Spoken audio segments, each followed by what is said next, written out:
সম্প্রতি যুক্তরাষ্ট্রে যাওয়ার পথে হযরত শাহজালাল আন্তর্জাতিক বিমানবন্দরে আটকে দেওয়া হয় বাংলাদেশের প্রথম প্রধানমন্ত্রী তাজউদ্দিন আহমেদের ছেলে ও বিগত আওয়ামী লীগ সরকারের সাবেক স্বরাষ্ট্র প্রতিমন্ত্রী তানজিম আহমেদ সোহেলকে। শুক্রবার দেশের বিভিন্ন সংবাদ মাধ্যমে বিমানবন্দর থেকে সোহেল তাজকে ফিরিয়ে দেওয়ার খবর প্রকাশিত হলে বিষয়টি নিয়ে ব্যাপক আলোচনা শুরু হয়। ঘটনার সত্যতা জানতে বিমানবন্দর ইমিগ্রেশন কর্তৃপক্ষের সঙ্গে যোগাযোগ করা হলে কর্মকর্তা জানান, ভ্রমণরোধ থাকায় সোহেল তাজ দেশ ছাড়তে পারেননি। বিমানবন্দর কর্তৃপক্ষ ভ্রমণরোধের কারণ দেখালেও সোহেল তাজের দাবি, কেন দেশ ছাড়তে পারেননি তিনি নিজেও জানেন না। শনিবার যুগান্তরকে সাবেক স্বরাষ্ট্র প্রতিমন্ত্রী বলেন, আমি নিজেও জানি না আমাকে কেন ইমিগ্রেশনে আটকে দেওয়া হয়েছে।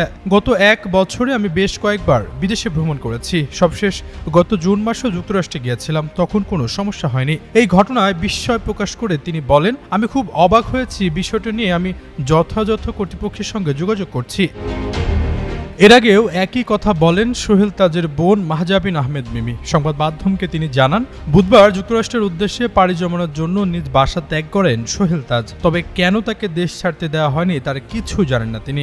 গণঅভ্যুত্থানে ক্ষমতাচ্যুত আওয়ামী লীগের সঙ্গে তাজউদ্দিন পরিবারের দীর্ঘ সময় ধরে সুসম্পর্ক থাকলেও 2012 সালে মন্ত্রিত্ব ও এমপি পদ থেকে পদত্যাগ করে দলটির সঙ্গে কোনো সম্পর্ক নেই বলে ঘোষণা দেন সোহেল তাজ। এরপর থেকে আর রাজনৈতিক কর্মকাণ্ড দেখা যায়নি তাকে।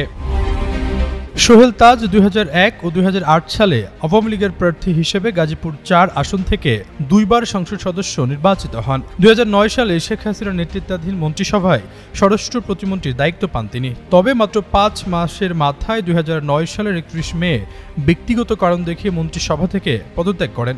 পরবর্তীতে 2012 সালে সংসদ সদস্য পদ থেকেও পদত্যাগ করেন তিনি। দীর্ঘ সময় রাজনীতি থেকে দূরে থাকা সোহেল তাজ তখনই অভিযোগ করেছিলেন, তার কাজের ক্ষেত্রে নানা রকম বাধা ও অবজ্ঞার শিকার হচ্ছেন তিনি। সেসব কারণেই রাজনীতি থেকে সরে দাঁড়ানোর সিদ্ধান্ত নিয়েছেন। আশরাফুল ইসলাম, যুগান্তর নিউজ।